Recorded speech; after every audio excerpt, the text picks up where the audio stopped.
La revue de presse, c'est maintenant. Maxime Switek. La revue de presse de Natacha Polony. Bonjour Natacha. Bonjour Maxime et bonjour à tous. Ce matin, une de vos journaux, on cherche les alternatives, les bonnes nouvelles. Libération célèbre les monnaies locales solidaires. Crise, par ici les monnaies.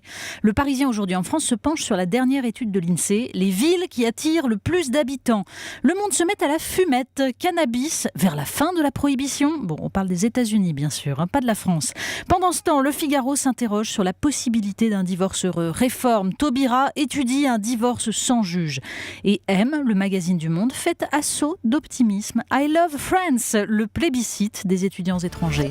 Allez, un cri du cœur Natacha pour démarrer cette revue de presse. Vive la France. Mais oui, il y a des sujets déjà qui sont devenus classiques sur le Made in France, quitte à tordre parfois la réalité. Quand le magazine M nous explique que formidable, 95% de l'alimentation de la grande distribution est produite en France, il oublie juste de préciser que ce sont des produits transformés en France, mais à base de matières premières cultivées à bas coût ailleurs.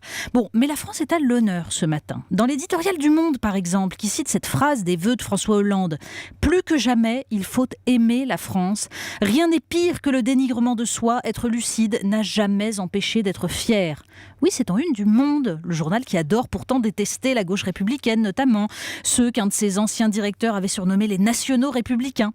La fierté nationale est aux antipodes du repli hexagonal. Ça, c'est du François Hollande. Bon, évidemment, pour le Monde, la France, c'est bien, mais elle n'est rien sans l'Europe. Alors, il faut lire aussi ce matin l'interview dans le Figaro de l'historien israélien Zeev Sternel.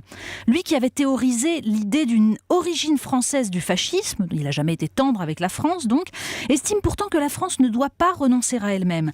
Les Français, dit-il, ont le sentiment que le sort du pays leur échappe parce que les décisions sont prises ailleurs, au niveau européen, ou chez les patrons des multinationales. Chez les Anglais, dit-il, l'idée même que l'avenir ne soit pas attribué par arbitré par le Parlement britannique, qui existe depuis le Moyen-Âge, est tout simplement insupportable. Il parle de la fin de l'idéologie du progrès, de ce sentiment qu'ont les petites gens d'être vomis par la société. Les Français, dit-il, ne pensent pas fondamentalement que les immigrés viennent leur faucher leur travail, mais Claude Lévi-Strauss, peu suspect de racisme, a montré que l'ouverture aux influences étrangères constitue une menace pour l'identité commune. Alors la France, pour répondre à cette crise, doit selon lui comprendre que le monde l'attend, doit s'ouvrir, doit retrouver ses ambitions, sa fierté. Allez, 2014, année de la France. Natacha, vous vouliez également nous parler ce matin de la modération heureuse de Pierre Rabhi. Oui, décidément, la presse fait du bien ce matin. Il faut lire l'entretien avec le poète et paysan Pierre Rabhi dans le Figaro Magazine. Oui, le Figaro Magazine, la presse libérale fait écolo ce matin. L'opinion s'inquiète en une du retour du charbon et le Figaro Magazine, donc, célèbre le chantre de la modération heureuse. Il a ces phrases merveilleuses, Pierre Rabhi. De l'école à l'université, on est enfermé dans des bahuts.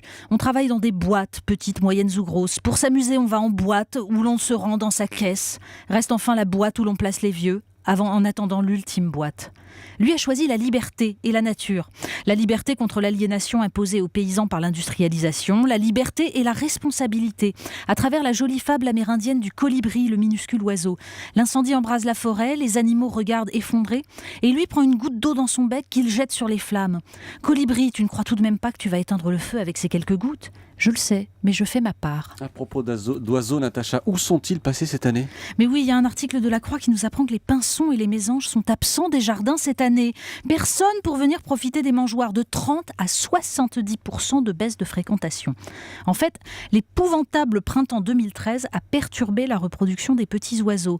Alors le journal se veut rassurant, ça ira mieux l'année prochaine, mais puisque Pierre Rabhi fait l'éloge du ver de terre, l'animal le plus fondamental de la création, rappelons que les pinsons et les mésanges se nourrissent de ces vers de terre et petits insectes que les pesticides détruisent. On parle également de l'islam ce matin, Natacha. Oui, l'opinion consacre un article passionnant au continent africain, nouvelle terre des guerres de religion. Entre l'instrumentalisation des dictateurs et le prosélytisme musulman du Qatar et de l'Arabie Saoudite, qui tente à imposer un islam rigoriste là où prévalait un islam animiste et tolérant, eh bien, le continent va mal. Alors il faut lire aussi dans le Figaro le reportage consacré à la mosquée Al-Azhar du Caire, au lieu de l'islam cultivé et ouvert. Cela aussi, c'est très intéressant pour comprendre la pluralité de la religion musulmane qui est aujourd'hui à la croisée des chemins. Un clin d'œil. Oui, le site slate.fr consacre un article aux réflexions de Matthew Iglesias, correspondant économie du site américain slate.com. Pour le journaliste, figurez-vous, la France a commis une erreur économique majeure sous Napoléon en abandonnant le calendrier révolutionnaire. Oui, vous savez, brumaire, frimaire, pluviose, venteuse. Et bien parce que les semaines étaient remplacées par des décades et qu'on pourrait donc passer à un rythme 4 jours de travail et 3 jours de repos. Ce serait pas mal, ça. Oui, avec un rattrapage de 6 jours en fin d'année pour les fêtes. Et donc, selon lui, avec quelques minutes de travail en plus par jour, on produit autant en limitant les déplacements et en améliorant la qualité de vie. En plus, il n'y a plus de problème de laïcité non plus.